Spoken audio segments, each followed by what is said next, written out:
And my personal question to you is, why not you? Your biggest enemy is you. My whole book is about you battling yourself. People don't understand it's you against you. The only person that gets in your way is you. Nobody else. It's you. You cannot change your life unless you change something.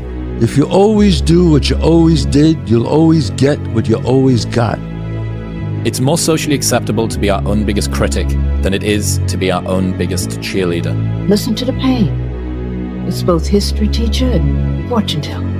Pain teaches us who we are. Sometimes it's so bad we feel like we're dying. But we can't really live till we die a little, can we? You've got the brains. You can make decisions. You can study the plan. You can change your life. You can grow immensely in the next few years. You can make your dreams come true. You can build a financial wall around your family nothing can get through. You can become healthy. You can become powerful. Why not you? The fear is never reaching your potential. That's it. That always falling short, always quitting before you're done, always procrastinating, always not doing the right thing. And then one day you're an old man. Yep. And you look back and go, God, I could have been great. Yep. I could have been great. Take yourself out your comfort zone. Do not live in your bubble. If you stay in your comfort zone, that's where you will fail. The unfulfilled potential is the story of most people's lives. It is. It is. And it could have been the story of mine. And I tell a lot of people go, what's your biggest fear in life? And my biggest fear, honestly, was, let's say this. Let's say, I don't care if you believe in God or not. I don't care. So let's just play a game with me. Let's say you're God. And we have a big, long line of people. And I made it to heaven. I'm 75 years old. I'm 300 pounds. I made it to heaven. I worked for Ecolab my entire life, spraying for cockroaches. That's what I did. But I'm dead. I'm in heaven now. And you're judging us all now. So we're in line. We're all sitting there in line. You have Adam Brown. He has a big board up, and you're talking to Adam Brown about his life. And you rip it down. I'm next in line. David Goggins. I see my name. I see all this shit, and God goes, hey, you say, read this, man. And I'm reading this list, and I'm seeing 182 pounds, Navy SEAL, Ranger School, motivational speaker, changing lives. Okay, man, pull-up record, all this shit. And I'm like, that's not me, man. And God looks at me and says, that's who you were supposed to be. You've got to be a little bit gone to it. You're not all there. You've got to be almost insane to your craft. Not a lot of people can understand that. Is that when it feels scary to jump, Ian, that is exactly when you jump. Otherwise, you end up staying in the same place your whole life. And that I can't do. You're always afraid to take the first step because all you see is every negative thing 10 miles down the road. But you can do anything you want. You are bound by nothing. You love this game. I mean, love it with your whole heart. Because if you don't, let's not even bother. Let's not open that door. They're just going to slam it right in our face. I love this game. I live this game. And there's 1,000 other guys waiting in the wings who are obsessed with this game. Obsession's going to be talent every time. You got all the talent in the world, but are you obsessed? Is it all you ever think about? Let's face it, it's you against you out there. When you walk on that court, you have to think, I am the best guy out there. I'm gonna have setbacks, I know. But if I'm feeling bad, that doesn't mean I'm doing bad. That doesn't mean I am bad. That doesn't mean that I can't still take some action. Because yeah, nothing changes and nothing changes, man. Everything around you that you call life was made up by people that were no smarter than you. And you can change it. You can influence it. You can mold it. When you had that third failure in a row, did you think, I need to pack this in? Never. Why not? I don't ever give up. I always felt like I could do anything. That's the main thing people are controlled by. Thoughts, their perception of themselves. They're slowed down by their perception of themselves. If you're taught you can't do anything, you won't do anything.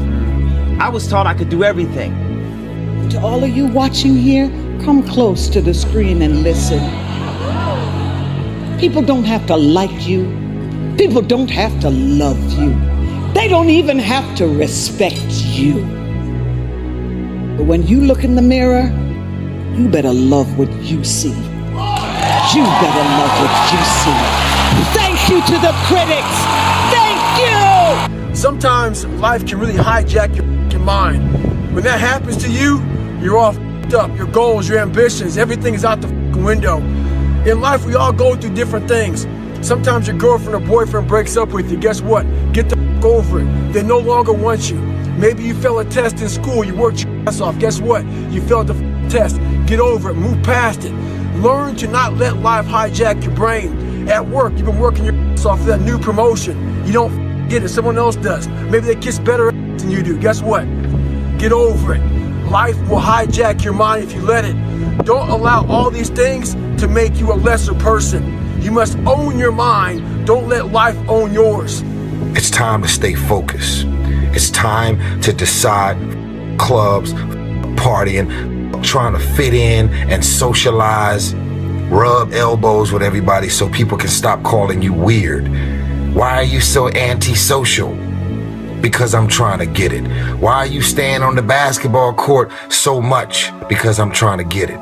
Why are you out there practicing in the hot sun when ain't nobody else out there? Because I'm trying to get it. Why are you not clubbing like every time I text you and invite you to go do something fun and cool, you always studying? Because I'm trying to get it. Why would you not go for it? Why would you not take a chance? At one point in time, you got to take a chance on you. To get something you never had, you have to do something you never did. Les Brown's a motivational speaker. He made an analogy about this. He says, imagine you're on your deathbed, and standing around your deathbed are the ghosts representing your unfulfilled potential. The ghost of the ideas you never acted on. The ghost of the talents you didn't use. And they're standing around your bed, angry, disappointed, and upset. They say, we came to you because you could have brought us to life, they say. And now we have to go to the grave together. So I ask you today, how many ghosts are going to be around your bed when your time comes? I asked the question, why not you? And now here's my last question. My very last question on the questions to ponder is, why not now? There never was a better time. Take this dream and not let it die. Take this dream and give it life. Take this dream and breathe into it your own personal spirit until finally it becomes a flame that burns around the whole world. Let's go do it now. You are going to have to jump. You cannot just exist in this life. You have got to try to live. If you are waking up thinking that there's got to be more to your life than it is, man, believe that it is. But to get to that life, you're going to have to jump. Risks. Nothing. Nelson Mandela said, there is no passion to be found playing small and settling for a life that's less than the one you're capable of living. Now, I'm sure in your experiences in school and applying to college and picking your major and deciding what you want to do with life, I'm sure people have told you to make sure you have something to fall back on. Make sure you got something to fall back on, honey. But I never understood that concept, having something to fall back on. If I'm going to fall, I don't want to fall back on anything. I want to fall forward. I figure at least this way I'll see what I'm going to hit. Without consistency, you'll never finish. So do what you feel passionate about. Take chances. Don't be afraid to fail. There's an old IQ test, was 9 dots, and you had to draw 5 lines with a pencil within these 9 dots without lifting the pencil. The only way to do it was to go outside the box. Don't be afraid to think outside the box. Don't be afraid to fail big, to dream big. But remember, dreams without goals are just dreams. Reggie Jackson struck out 2,600 times in his career, the most in the history of baseball. But you don't hear about the strikeouts. People remember the home runs. Fall forward. Thomas Edison conducted 1,000 failed experiments. Did you know that? I didn't know that. Because the 1,001st was the light bulb. Fall forward. Every failed experiment is one step closer to success. You've got to take risks, and I'm sure you've probably heard that before, but I want to talk to you about why that's so important. You will fail at some point in your life. Accept it. You will lose. You will embarrass yourself. You will suck at something. There's no doubt about it. And I know that's probably not a traditional message for a graduation ceremony, but hey, I'm telling you, embrace it, because it's inevitable.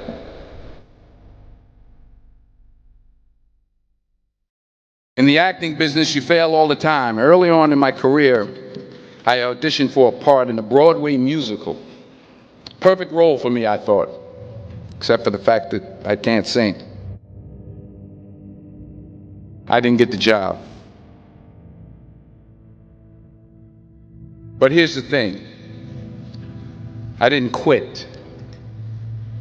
I didn't fall back. I walked out of there to prepare for the next audition, and the next audition, and the next audition. I prayed. I prayed, and I prayed. But I continued to fail, and fail, and fail. But it didn't matter, because you know what? There's an old saying, you hang around the barbershop long enough, sooner or later you're going to get a haircut. So you will catch a break, and I did catch a break. Last year, I did a play called Fences on Broadway. But here's the kicker. It was at the Court Theater. It was at the same theater that I failed that first audition 30 years prior. The point is, every graduate here today has the training and the talent to succeed. But do you have the guts to fail? If you don't fail, you're not even trying. I'll say it again. If you don't fail, you're not even trying. To get something you never had, you have to do something you never did.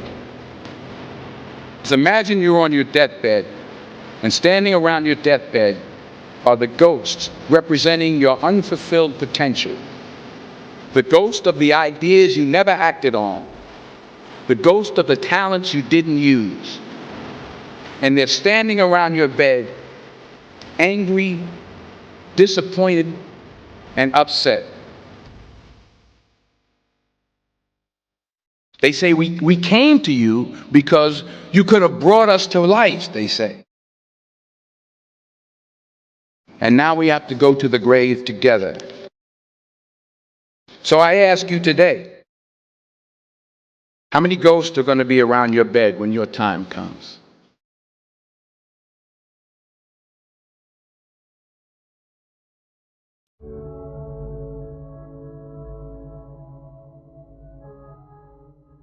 I just got back from South Africa. It's a beautiful country, but there are places there with terrible poverty that need help.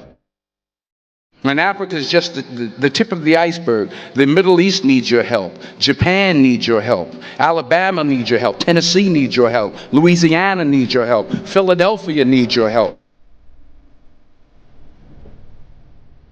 The world needs a lot, and we need it from you. We really do. We need it from you young people. I mean, I'm not speaking for the rest of us up here, but I know I'm getting a little grayer.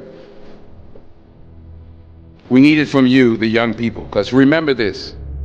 You got to get out there. You got to give it everything you got, whether it's your time, your talent, your prayers, or your treasures. What are you going to do with what you have? I'm not talking about how much you have. Some of you are business majors. Some of you are theologians, nurses, sociologists. Some of you have money. Some of you have patience. Some of you have kindness. Some of you have love. Some of you have the gift of long suffering. Whatever it is, whatever your gift is, what are you going to do with what you have? All right, now here's my last point about failure.